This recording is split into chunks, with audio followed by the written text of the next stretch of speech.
स्वागत है आपका अभी क्लासेस डाउट्स में। और आपका सवाल है कि राजनीतिक भूगोल क्या है।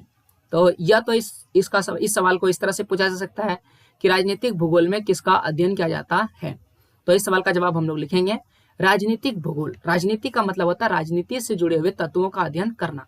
यह क्षेत्र की राजनीतिक घटनाओं की दृष्टि से देखता है एवं सीमाओं, निकटस्थ पड़ोसी इकाइयों के मध्य भू व्यवसाय संबंध, निर्वाचन क्षेत्र का परिसीमन एवं चुनाव परिदृश्य का विश्लेषण करता है। यानी इसमें मुख्य रूप से जैसे राजनीतिक घटनाएं क्या क्या हो सकती है, राजनीति से जुड़ा हुआ जो भी घटना है, जैसे चुनाव होना, मतदान होना, क्षेत्र में हिंसात्मक झड़प भी राजनीति का एक कारण है।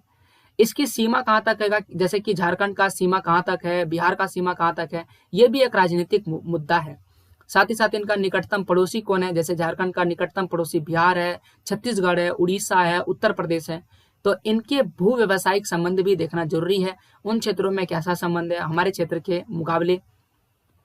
साथ ही साथ निर्वाचन क्षेत्र जो होता है, चुनाव का क्षेत्र सीमित होता है अलग अलग, जैसे राज्य को जिले में बांटा जाता है, जैसे कि झारखंड में 24 जिला है, उसी प्रकार से निर्वाचन क्षेत्र में बांटा जाता है। तो निर्वाचन क्षेत्र का परिसीमन, चुनाव कराना, चुनाव का परिदृश्य, ये सारा चीज क्या कहलाता है, राजनीतिक भूगोल कहलाता है। साथ ही साथ जनसंख्या के राजनीतिक व्यवहार को समझने के लिए भी सैद्धांतिक रूपरेखा का विकास करना किसका काम है, राजनीतिक भूगोल का काम है।